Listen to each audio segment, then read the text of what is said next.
Great news! There's a quick way you can save money. Switch to Geico. Geico could help you get great coverage at a great price, and it only takes 15 minutes to see if you could save 15% or more on car insurance. Go to geico.com today and see how much you could save.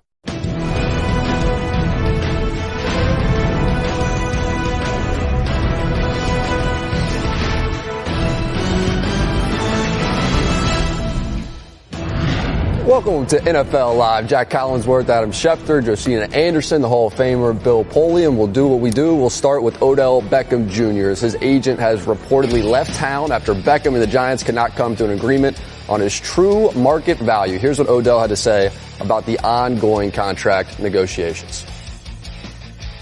After I see my ankle snap and it feels like your world turns upside down, life's just different. I'm just happy, honestly, for real, I'm just happy to be back out there running around. And like I said before, I don't believe in any of that stuff. I feel like they'll get it done when they get it done. Let my agent and them figure it out. I just come out here, try and get all the plays down, focus on being the best that I could be. So it'll happen when it happens. Are you optimistic? Optimistic? Yeah, I'm optimistic. I'm confident it'll work itself out. Life always does. Who doesn't want to get more money? Everybody does. So realistically, you try to be realistic with yourself. You see what happened over the offseason. I can't really worry about anybody else. Just let them figure it out, and whenever it happens, it'll happen.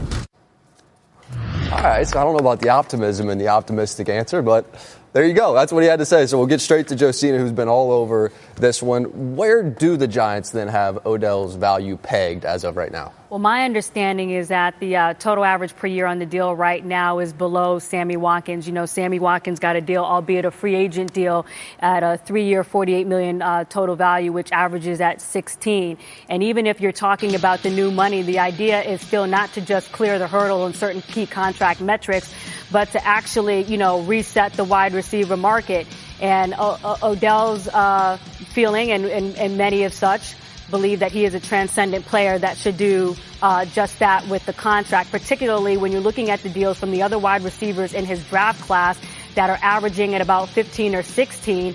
And if you believe that he is beyond what Jarvis Landry is producing in the first 3 years of their career, obviously because Odell only played 4 games last year, if you believe that he's done more than Sammy Watkins, who had 500-plus receiving yards last year and just 8 touchdowns, then perhaps the deal should be commensurate with that as well.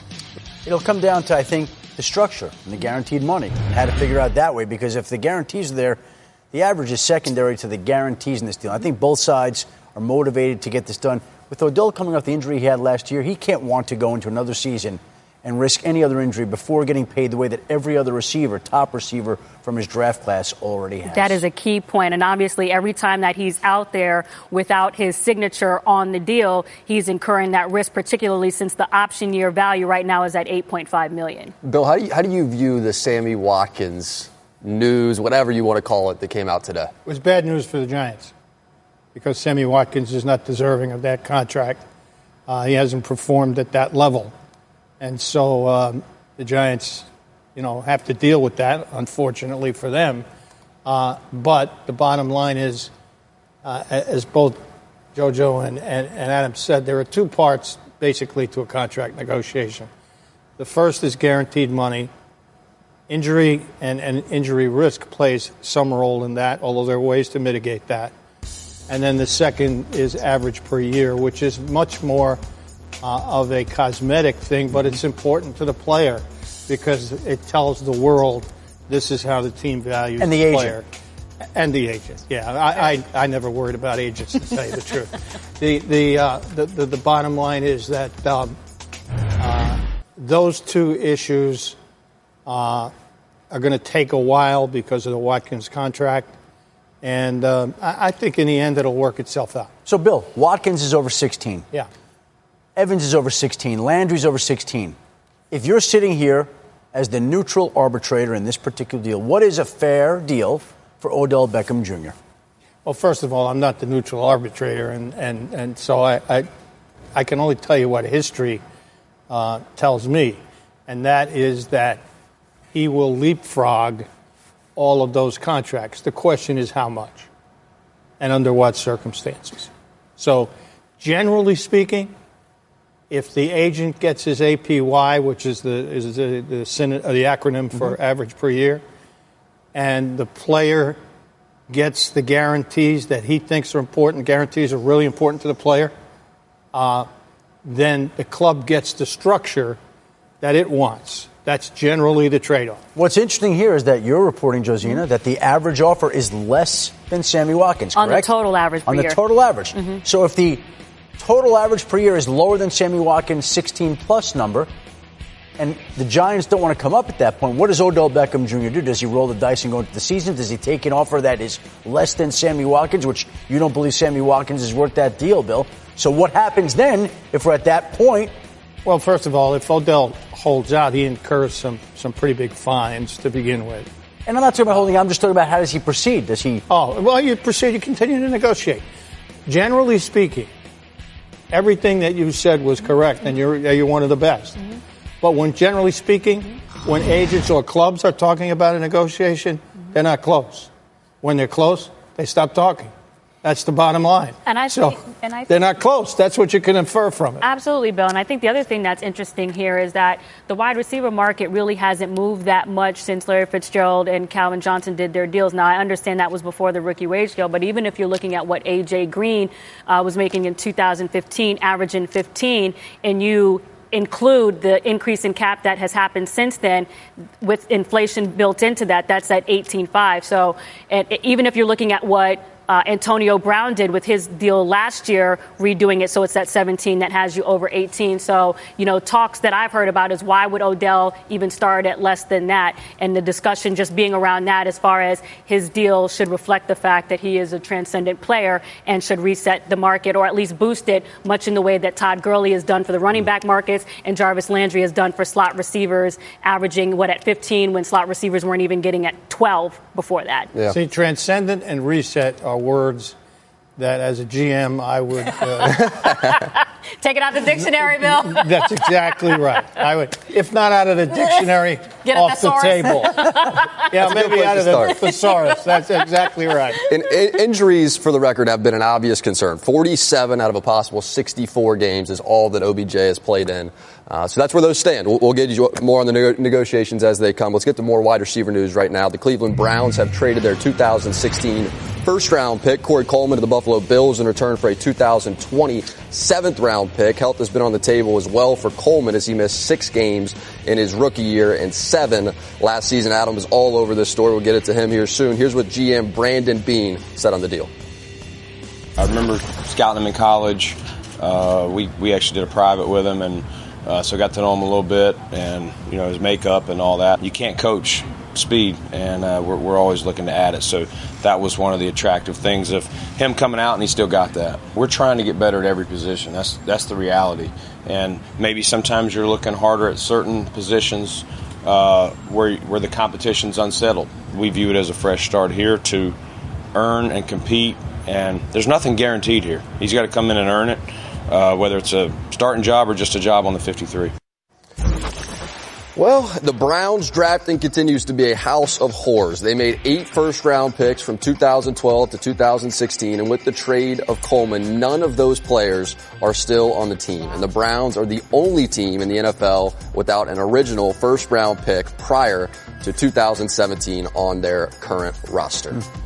Adam, with this trade in particular, what more can you tell us? Well, listen, the Browns were looking to deal Corey Coleman all through the spring, and there was no question that at some point this summer they were going to trade him. I think it was exacerbated by the fact some of the conversations he had with some of the coaches didn't necessarily go the way that the Browns would have liked. I think that moved up their timeline. They moved him maybe a little bit sooner than they wanted, got a little bit less than they wanted, but I think their return on Corey Coleman speaks to the type of value that he had around the league.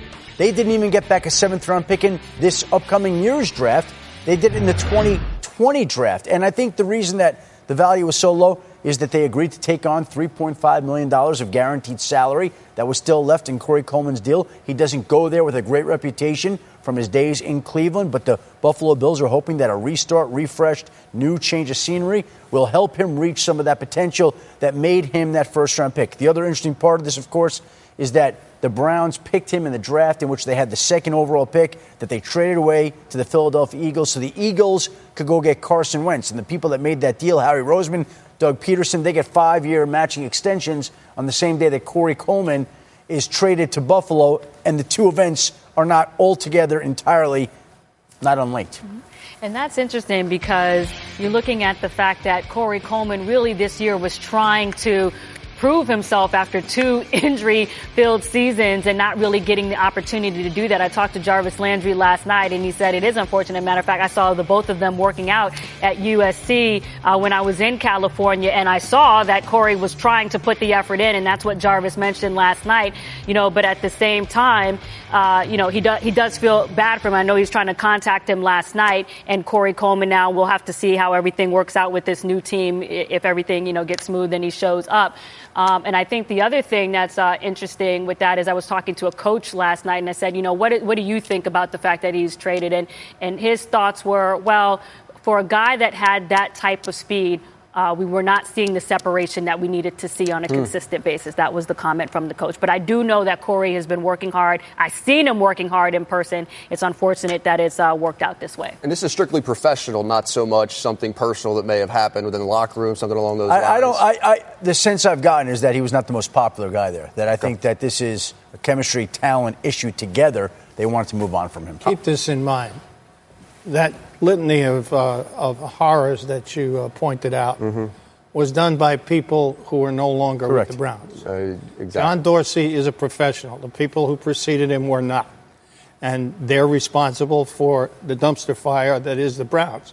John Dorsey now is a professional. He's coming in. He knows how to build teams. He knows how to win. He knows the game of football. He's not an amateur coming in from the outside. He's not a contract negotiator. He's a football man. And as a result, he's making football moves. This is a guy who's just a guy. And if you listen carefully to what Brandon had to say, which was great, he did a terrific job of not offending the player. They're saying, hey, we got a need at the position. We'll take anybody. We'll give you a 7 for him.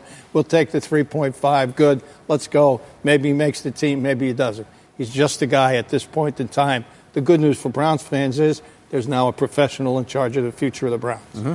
How much added pressure then on a guy like Josh Gordon, who is still absent from camp, to be a part of this thing quickly? I don't think there's any added pressure on Josh Gordon. They recognize he's in a different category, and he has to get the help he needs this summer before he's ready to return.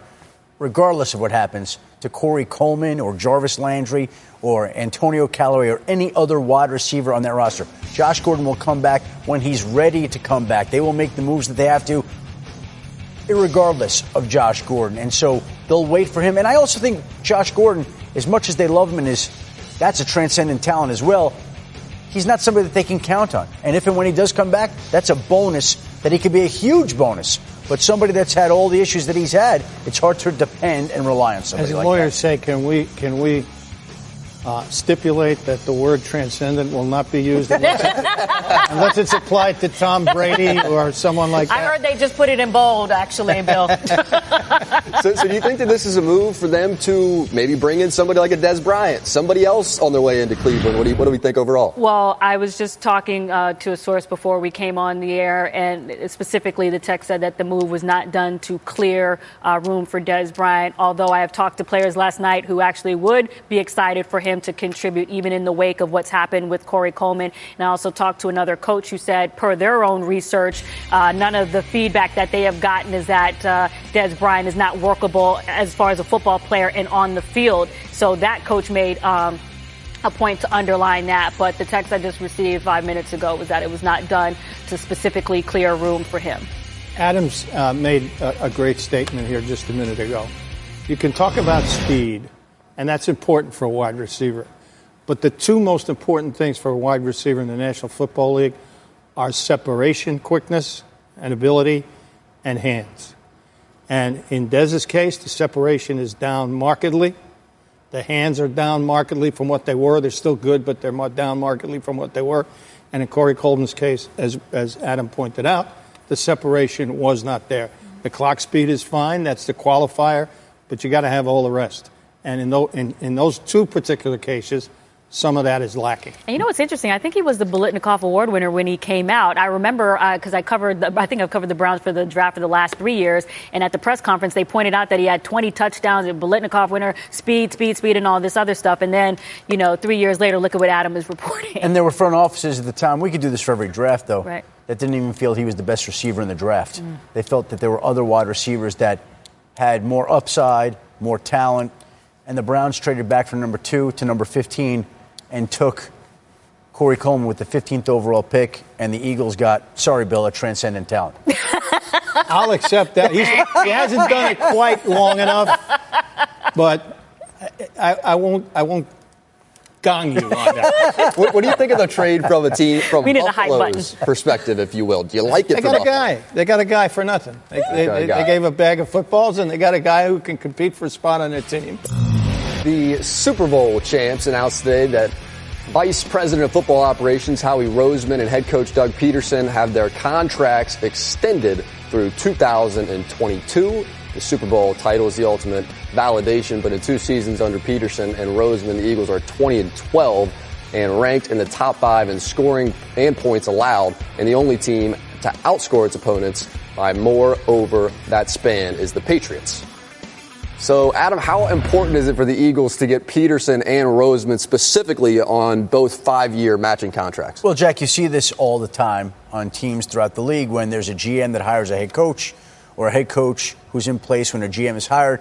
Oftentimes, teams try to match up the length of these contracts so the two men can be linked together. There's no question about who has more power or less power, and they work together moving forward. Additionally, these two men happen to join together to bring Philadelphia its first ever Super Bowl title with the team president, Don Smolenski, who also was given another 5-year extension through the year 2022. And it allows everybody to work in peace, to be on the same page, to operate efficiently, smoothly, productively, and to go forward. And again, as we mentioned before, these extensions are announced last night. They were done weeks ago, and they were in the draw of Jeffrey Lurie. It's just a question of when the Eagles wanted to officially say it. Well, they said it last night, and it was ironic that they said it on the night that the Browns traded Corey Coleman, the player that they picked with the Eagles pick, where the Eagles moved up in the draft to go get Carson Wentz. So we'll get right into it. We're going straight. It's Monday. We're going right into Overreaction Monday, one of the great games of all time. I'll read the statement. They will say if it is an overreaction or not. Statement number 1.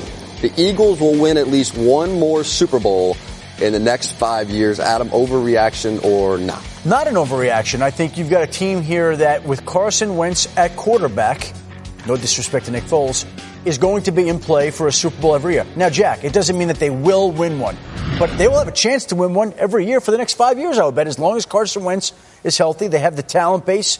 I know that the Philadelphia Eagles fans, I'm sure, would love to hear that. And there are things that you need along the way to win the Super Bowl, some breaks, health, momentum, confidence, all those things. But they'll have a chance every one of those years to get another one, and at some point there's a chance they will. And now they also have the template. I think it's not an overreaction. They have a template for what works. You know what I mean? And you have a mindset, winning ways. You have the confidence, also infused with the fact that, as Adam says, you have the right, quarterback and that backup quarterback to get you there, obviously giving you a chance. It's interesting. I was at a clinic that the NFL puts on for up-and-coming young coaches, trying to develop them as potential coordinator and head coaching candidates. And Doug spoke, and he absolutely blew me away. Man, is he dynamic. He knows the game. I can see why players follow him. He was a quarterback, so it shouldn't be surprising, but he wasn't a guy that was terribly well known outside the people that he worked with, and he was magnificent. And Howie has a terrific analytical streak, but he's also got solid football grounding. So when you put the two things together, and the fact that they're both disciples of Andy Reid, so they both come from the same philosophical background, and you got Don Smolenski, who, by the way, is a terrific team president. You got that's the winning formula. Yeah. And by the way, when Chip Kelly was there, Howie was put into a different side of the building and was an afterthought, and came back once Chip was let go and returned to become a great GM and do the job he has. And you have Doug Peterson, who I don't believe was the first choice when they hired head coaches. The Eagles went through a variety of candidates, and in the end, ultimately wound up settling on Doug Peterson, which was the best thing that could have happened to them, because you see how great he's been. So Howie kind of came back. Doug wasn't the first choice, and these two men that weren't at the top of their lists worked out extremely well. Doug may not have been the media's first choice, but I can tell you from firsthand knowledge that when he interviewed, he impressed them the very same way he impressed me and others in the coaching clinic. He was the first choice from the time he interviewed. Yeah. That's clear. How much? Sorry, I was going to say, it just goes to show you don't always have to be the first horse out the stable. It's what horse finishes last. And clearly both of those guys in Peterson and Howie Roseman have done that with their deals now. How much more are you a believer in teams that still have a quarterback under a rookie contract? Should you really bet on teams like that because you're still going to have Wentz for, 3-4 more years before you have to negotiate? I think it's certainly helpful. Yep. But it's not absolutely dispositive. I mean, Brady's not under a rookie contract. Yep. You can. There are a lot of different ways to do it. If you have him under the rookie contract and you have a GM that's very good about being able to put the money in other places and working with the coaching staff to fill needs, it's certainly helpful. But that guy also has to be able to play. Witness what happened in Indianapolis. They had Andrew for 5 years under a rookie contract and went from here to there. So it's about competence in the front office as well as having that rookie contract. But, Bill, in this sport where the margin of error is so small and the league wants every team to be 8-8 and there's really not a tremendous difference, if the biggest advantage a team can get in this sport is hitting on a rookie quarterback early that comes onto play. Look at what the Seattle Seahawks did with Russell Wilson. They were able to allocate all his dollars to the defense side of the football and elsewhere. And so when you have a rookie quarterback or a quarterback under his rookie contract in place, it doesn't mean that you're going to win a Super Bowl, but it does mean that you have a big-time advantage if that rookie quarterback can play. I don't know. I guess where I quibble with you is I don't think it's a big-time advantage. I mean, we had Peyton Manning as the top player in the league at his position for all the years he played and still ended up going to 8 straight playoffs and 2 Super Bowls. So there's different ways to skin the cat. Yep, there you go. That's fair. I just saved hundreds of dollars by switching to Geico. I'm as happy as a clam. Disclaimer. Geico cannot guarantee you will be, quote, as happy as a clam, unquote. The Geico legal team cannot accurately verify clams even experience the complex human emotional state known as happiness. As an invertebrate mollusk living half submerged on the ocean floor with no arms, legs, or wireless access, what's there to be happy about? A clam's all like, oh, I'm so happy I didn't get turned into New England clam chowder today. Pronounced regionally as chowder. Chowder. Oh, that's so fun to say. What were we talking about again? Geico. 15 minutes could save you 15% or more. So the preseason kicked off with the Hall of Fame game Thursday, but we've got a full slate this week, meaning our first look at the number 1 overall pick, Baker Mayfield, Thursday against the Giants. We'll get back to that. The Bills also host the Panthers on Thursday, meaning the preseason debut of 7th overall pick, Josh Allen. It also pits Sean McDermott against his former team. And Sam Darnold ended his holdout last week, so we'll see how up to speed the rookie is making his preseason debut Friday as the Jets host the Falcons and the Cardinals. They'll host the Chargers on Saturday, a chance for the 10th overall pick, Josh Rosen, to shine as he'll compete with Sam Bradford for that starting job. Back to Thursday's game we'll go. Giants and the Browns features 2 top picks. You have Baker, you have Saquon Barkley. So we'll head to Cleveland right now where our Diana Rossini is visiting the Browns. Diana, you had an overall number 1 pick at quarterback that's led a team in college that was awesome. Now you have the other guy that's led the team to the playoffs. What are you hearing right now about where the quarterback competition stands in Cleveland? Hi, Jack. At this point, the competition for the starting job at quarterback, it's over. It's Tyrod Taylor's job. In fact, Hugh Jackson is pretty much sick of having to answer questions from the media almost every single day about the progress of Baker Mayfield at this point, because the narrative going to camp was that Baker could perhaps win this job, and that is not the case. Tyrod Taylor has been able to do things out on the field that have impressed both the coaches and, of course, the players out on the field. I had a chance to talk to Jarvis Landry for a few minutes about both quarterbacks. Take a listen. Honestly, we're blessed to have him. I'm blessed to be in a position to be around him and see his work ethic, learn from him, and hopefully that leads to a lot of touchdowns, a lot of wins. You have that backup right now in Baker Mayfield. What have you seen from him that you like? Just, there's no drop off. He comes in from, being behind Tyrod, and he continues to make plays. He continues to make plays down the field with his legs, and it's something that it makes you more excited, as much more excited, for the future here as well. Josh Gordon not here. Have you spoken to him, and what's the update here? There's no true update. Obviously, we wish his health. above all, and we're just in full support of him. Whenever he's coming back, we're going to welcome him back, and but we're ready to have him. It's certainly one of the biggest mysteries around the Cleveland Browns camp. Where is Josh Gordon? No matter if you ask a coach or a player, no one seems to want to give out any answers about that. But in terms of a game this Thursday night against the Giants, here is the Browns' plan. The first-team offense with Tyrod Taylor leading the way. They'll take about 1 or 2 series out there. And then, guys, it's going to be the Baker Mayfield show. I'm told he's expected to play in about 2 quarters with the second-team offense out there. So we'll see how the rookie adjusts to the life of the NFL. And hopefully it is a bit cooler up in New York because it is sweltering here at camp in Cleveland. Well, stay cool. The second quarterback in the draft was Sam Darnold of the Jets. You were there Saturday night. What did Todd Bowles tell you about his progress so far?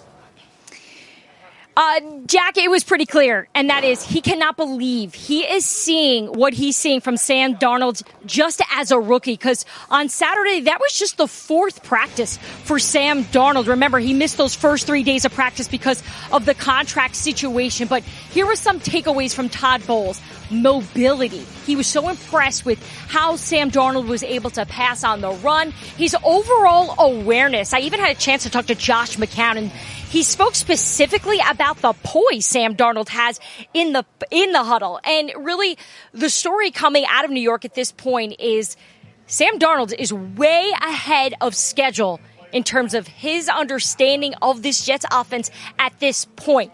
The idea that perhaps he could start week 1, well, I asked Todd Bowles that specifically, and Jack, he didn't give me an answer. Nothing. Not even for Diana Rossini. Diana, thank you so much. We really appreciate your time. So the Jets have McCown, they have Bridgewater, and then a 3rd overall pick, Sam Darnold. Adam, what are the chances in your brain right now that Darnold is the guy week 1? Was told over the weekend there's a quote-unquote very fair chance that Darnold will win the starting job, which doesn't mean he does.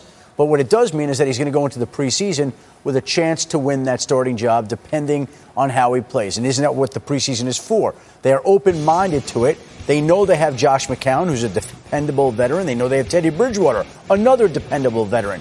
But they also know that Sam Darnold, as Diana said, is ahead of schedule, has picked up this offense, has impressed them. They think he's a special quarterback. Now, again, a lot of teams think their rookies are special at this time of the year. The lights go on. They're not as special anymore. But Sam Darnold's going to have the opportunity this summer in these 4 games to shine. And if he plays the way that the Jets think he's going to, then I think he's going to win that starting job. But he's got to go do that over the course of the preseason and show that he can stand up to that challenge. I think there's a reason why they drafted him where they drafted him. But again, the evaluation when you're having a green and white scrimmage is certainly different from when Von Miller and Khalil Mack and some people of those sports are coming at you. So I think the real assessment does come during the regular season, as Adam said, when the lights come on. That being said, we heard all the attributes and the superlatives that were associated with Sam Darnold during the draft process and the combine or what have you. And so far, he's shown to live up at least to that benchmark. Now, what's the best way to handle preseason game number 1 for a rookie quarterback? What's the best strategy there? Well, the best strategy is to give him an opportunity to do well, typically with the second team, so he's playing against second-team defenses. Secondly, give him a very watered-down game plan so he's not burdened with a lot of stuff. And you hope that he's able to get the team out of the huddle, up to the line of scrimmage, get the ball snapped efficiently and easily, do a rudimentary job of reading defenses. He won't do a good job, that's for sure. Do a rudimentary job of reading defenses and remain poised. So if you see that, number 1, in the immortal words of Bill Parcells, don't send him to Canton yet, but put a check mark in the column of good, the arrow's up. And if you see helter-skelter, if you see careless, crazy interceptions, if you see panic in the face of the rush, if you see him watching the rush, then worry a little bit. But, Bill, oftentimes, and correct if I'm wrong, you can see this right away in the preseason. I remember when Russell Wilson came on, the Seahawks had signed Matt Flynn. Most people thought the veteran would be the starter. They could bring along Russell Wilson slowly. And then the preseason game started, and Russell Wilson lit it up and basically played exceptionally well to the point where the team could not keep him on the bench. And I would imagine it'll be something similar. Either Sam Darnold will shine and he'll show that he's worthy of being the starter, or he'll show that he's not ready yet and needs more time on the bench to get ready, and McCown and Bridgewater should play. Well, you can have a middle ground, although I doubt it with McCarron and Bridgewater there. You can say, as we did with Peyton in Indianapolis, look, we're going to put him in there. He's played 4 years of college football. We're going to put him in there. It's going to look ugly at times, but he'll benefit by the experience. And he had Marshall Faulk with him. He had a great left tackle with him. There were good people around him. Marvin Harrison was there. So, bottom line, if you put him in there and he can keep his head above water, that's fine. The most important thing is being able to protect him. But it won't be pretty. Peyton set a record for interceptions in his rookie year. It happens to the best of them, and he's among the best of all time. So it's not going to be pretty if the rookie plays, but you make the decision based on, is he the best guy? And if we give him this experience, is our franchise going to benefit from it in the long run? And it's definitely if he's the best guy, but it's interesting when you're also trying to consider the psychological impact, because I wonder, what you consider when Nathan Peterman went in there for the Bills and then comes in there, and obviously Nathan Peterman, Sam Darnold, we're talking about two different, examples, but just from the standpoint of coming in there, going against a tough defense against the Chargers, having 5 interceptions, what does that do psychologically when you're trying to come back, and let alone just the risk of injury? I never really worried about psychology with quarterbacks, because if they're that fragile, you shouldn't have taken them in the first place. Honestly, I'm not gilding the lily here. I do worry about injury. Yeah. I remember Jim Plunkett with the Patriots. They couldn't protect him, and he got beaten to a pulp. And thank God he ended up with the Raiders, where they could protect him, and his skill set fit with the Raiders, and he went on to have the career that everybody expected of him. So I really worry about the injuries. Yeah. And, Bill, it's not just injuries of being hit. It's being broken down physically and I think mentally. You look at a quarterback like David Carr in Houston, got hit so often that he was not the same quarterback. Tim Couch in Cleveland got hit so often he was not the same quarterback. And it wasn't just injuries, it was what it did to them mentally standing in the pocket. Well, but it's Bill Walsh used to use boxing examples. He was correct. That's a fighter who's been punched out. He can't get his hands up anymore. The blows are too much. He can't think clearly anymore. You don't want that guy ever to be punched out. That's what you want to guard against. How about this? At least one rookie quarterback has started the season opener in 10 straight seasons. So we are going to see somebody. Nobody's got a better chance than Darnold pre-injury. Now, injuries could change things, but Darnold going to the preseason has the best chance of any rookie quarterback this summer. So we heard a lot of great speeches on Saturday. What stood out to you guys about what we heard? Just basically how emotional and passionate Brian Dawkins, Randy Moss, and obviously Ray Lewis were. I think it's a great reminder of the fact that, when athletes are on the field, everything that they're carrying doesn't just have to do with the game. They also carry things that have to do with their lives outside of the sidelines. And for Brian Dawkins to talk about his battle with, at one point, wanting to take his life, thinking that he wasn't going to be able to continue on this earth, that message transcends sports and can touch a lot of people, who actually view and engage in the sports that they play. So I thought that was very powerful. And also how much their speeches were connected to speaking about their religious and spiritual beliefs and how much that propelled them through their careers. To our Hall of Famer, Bill Polian, when you were sitting on that stage, what were some of your favorite moments? Well, everybody was great. And as JoJo said, the personal story is what that is about, at least part of what that's about. The other part of it is that you thank everyone who helped you along the way, and there aren't enough days for most people to do that. It's very hard to do. But for me, two that stood out, Randy, because of the way he delivered it, how well organized it was, how clear the message was. I thought that was really good. And Jerry Kramer was special to me because I was a very young coach, lousy player and a very young coach, trying to make it in this game with no horizons beyond being a head coach maybe at the Division III level, somehow thinking that pro football wasn't for people like myself, but wanting badly to be there and seeing and hearing him and watching that team, knowing that Lombardi came from New York as I did, even though I was a Giant fan, changed my view. It gave me a wider view. And when he said during his speech, if you can, you can, if you will, that resonated. And there's a luncheon called the Nitschke Luncheon, which takes place on Friday, in which only Hall of Famers are in the room, no one else. And so I got a chance to thank him and tell him how much that meant to me, and what a boost it gave me in thinking of where possibly, with a lot of luck, my career would go. I never thought it would end in Canton, obviously, and he deserved it long ago. But bottom line, it's that inspirational message. That's what the Hall is about, telling other people in the business and out of it that if you can, you will, and if you will, you can. And you bring up that luncheon on Friday, the Ray Nitschke luncheon at the Brookwood Country Club. And for years, Ray Nitschke was the featured speaker where they roast the incoming class of Hall of Famers. And the only people allowed in the room are, at that point in time, the people who are in the Hall of Fame, or the people at one point who voted on it, which they no longer allowed to happen. Right.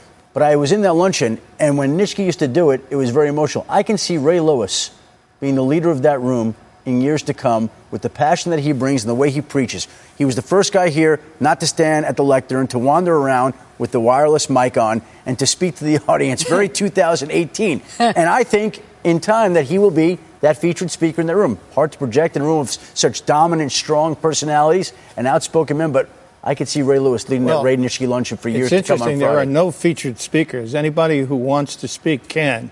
And you would be amazed, absolutely amazed, at the eloquence in that room. But Nitschke was the ringleader, and then Deacon Jones was for a while. Deacon started it, actually, and then Nitschke picked it up, and it's gone on, and it's named in his honor. It's now held in the hall in a large meeting room inside the hall. And I just wanted to get back to the point that Terrell Owens was trying to make at his independent event at the University of Tennessee, Chattanooga, which he said he wanted to clarify that he was doing it because he feels like the core values of the members that put forth the inductees is not consistent. And I was just curious, even Bill, what you feel about that, particularly one when you have members in the hall, some who have had transgressions off the field that are there, some who took years to get in. For Terrell Owens, it was 3. people like Chris Carter, Andre Reed, and Brown took longer than that. Took longer than that. But is there a point there about there needing to be consistency just on meritocracy, since sports at its core is about a meritocracy?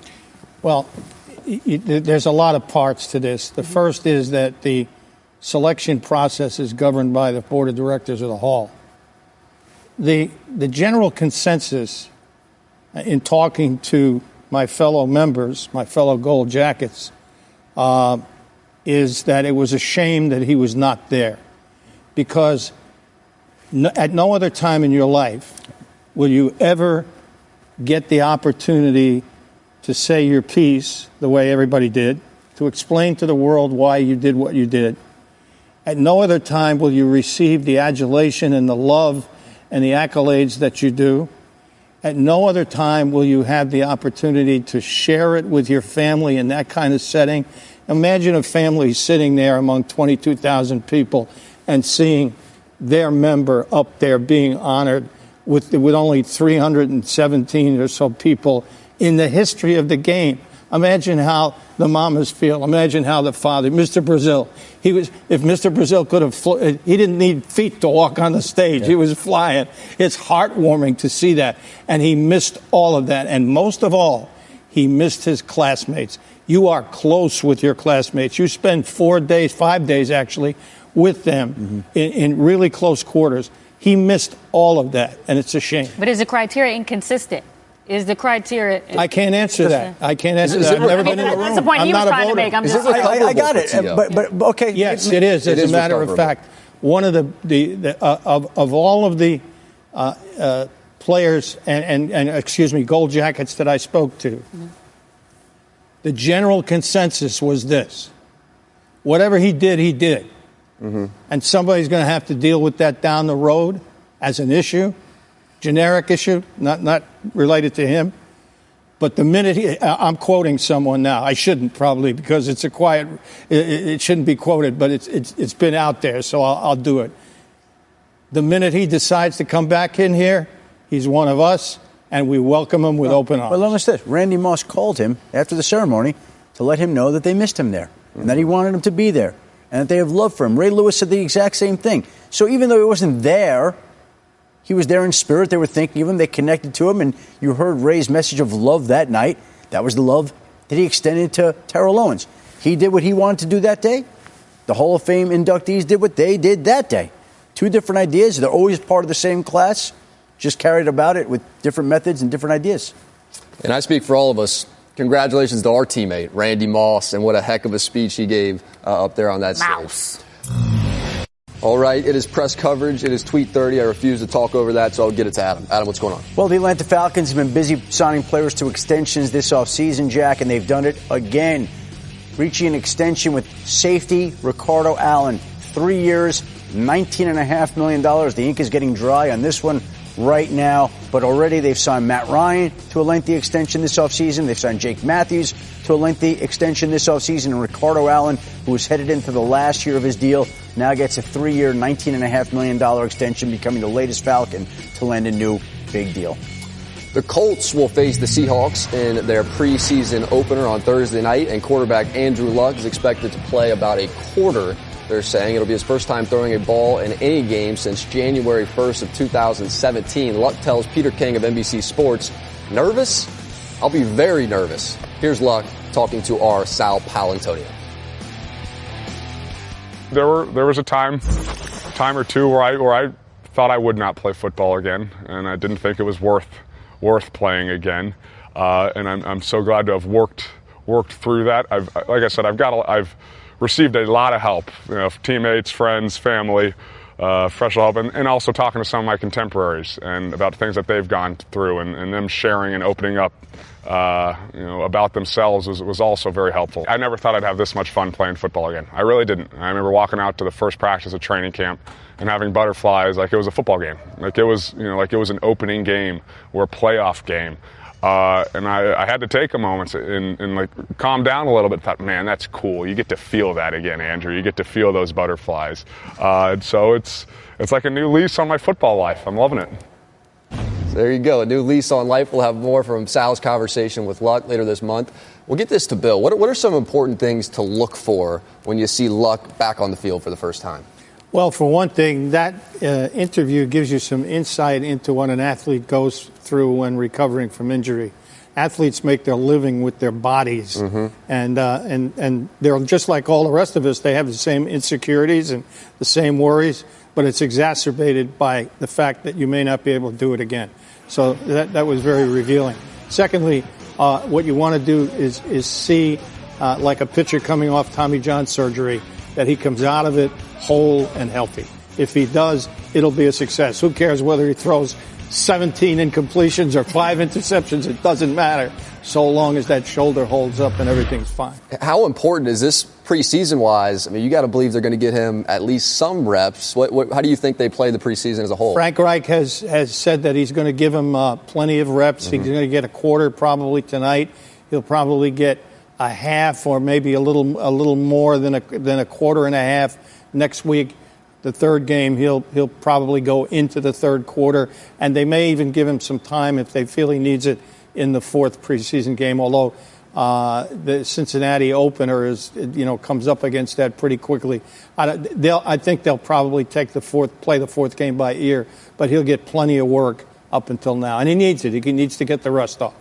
We're going to set a world record on this show for Bills wide receiver news, so we'll see if we can do it live. Kelvin Benjamin told The Athletic's Tim Graham he should have never been drafted by the Panthers, calling his time in Carolina a bad fit from the get-go. He said about playing with Cam Newton that he didn't put him in a position to succeed with the team. Oh, dear.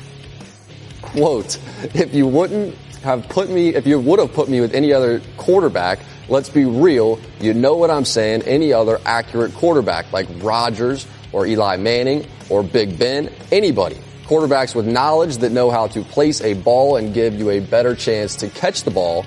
It just felt like I wasn't in that position. Benjamin's coach, Sean McDermott, weighed in on the situation. I ain't gonna go back and forth with him. I'm just gonna work, you feel me? That's all it is. You know what it is. Just work, baby. There's a time and a place. I'm not saying specific to what comments were made. There's a time and a place for things like that. And this was not one of them. So we have a lot of respect for our opponents, number one, and everyone in the league. I've spoken and with Calvin, and that's not how I want us to handle things like that. So we'll move forward as a team, and I'm hoping we've already done that.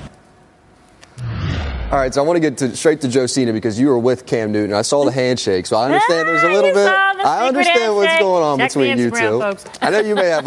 Was that Cam's reaction? How would you expect Cam to react to something like this from a former teammate? Well, I think he went high when someone else went low, particularly when, there wasn't something said direct by Cam about Kelvin Benjamin in the press. And so this comment seems to just be coming out of nowhere.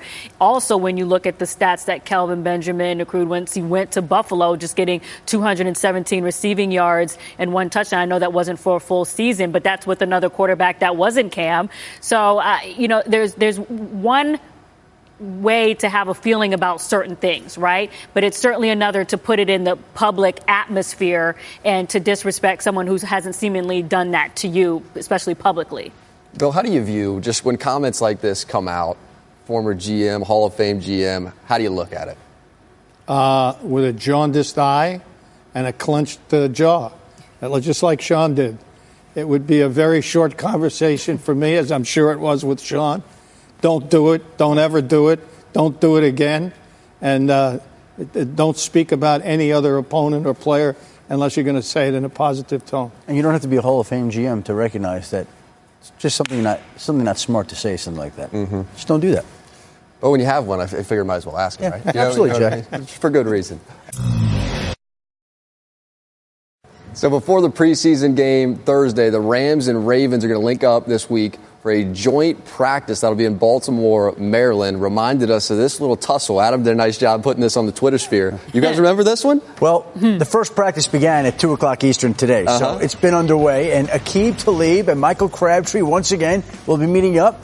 Watch that chain today, Michael. Don't be wearing any chains on the practice field because Aqib will snatch it right away. They've had fights before. That was round 1. Here's round 2 again in Oakland in 2017. Oh God, not the Talib goes from again. I think he got the chain again. This spilled over into the sideline, cameraman down, everyone down. And so today and tomorrow, the Rams with their new cornerback Aqib Talib and the Ravens with their new wide receiver Michael Crabtree will be scrimmaging in Owings Mills and going up against each other before they play again on Thursday night. So we got 3 opportunities, 3 days for Talib and Crabtree to meet up again for round 3 to continue on what they've already started. Continue or hopefully not, I guess. Yeah, it better not be playing 2 chains during the practice to remind Aqib of what's going on. How do you view these joint practices, Bill? I like joint practices. I detest that. There's no place for that in the National Football League. And if I had been the Dean of Discipline, which I was in '93, I would have fined both of those guys the maximum and probably suspended them. They were suspended. There is no place in football for that. Yep. That's not football. That's not our game. And to glorify it is wrong. Press coverage this afternoon. More news on Patriots wide receivers. Mike Reese tweets that the team has informed Malcolm Mitchell that he is not a part of their 2018 plans. Here is Mike Reese for more. Danny Amendola is a Dolphin. Brandon Cooks is a Ram. And Julian Edelman will miss the first 4 games of the season. How the new-look Patriots receiving corps comes together with Tom Brady is one of the top stories of their training camp. I don't think you can just come in and just learn offense overnight or a month or so. I mean, it's going to take extra work. Cordero Patterson, acquired in an off-season trade with Oakland, has dazzled at times in practice with one-handed catches. He works hard. He's very athletic, and he definitely helps push the unit. So I'm happy we got him. Eric Decker is another fresh face. practicing for the first time Saturday. He catches the ball well. When I was earlier on in my career, trying to watch different guys and how they run routes, I definitely used to watch him, and I'm excited that he's here. Whether it's Patterson, Decker, or returnees like Chris Hogan, Philip Dorsett, and Kenny Britt being asked to do more, the goal remains the same, earning Tom Brady's trust. It takes time, and I think, that's what we're working on right now. And, it's not going to happen overnight. We're going to have to work on this whole trust building thing, every single day that we're out here. The clock is ticking, with the regular season opener just over a month away. In Foxborough, Mike Reese, ESPN.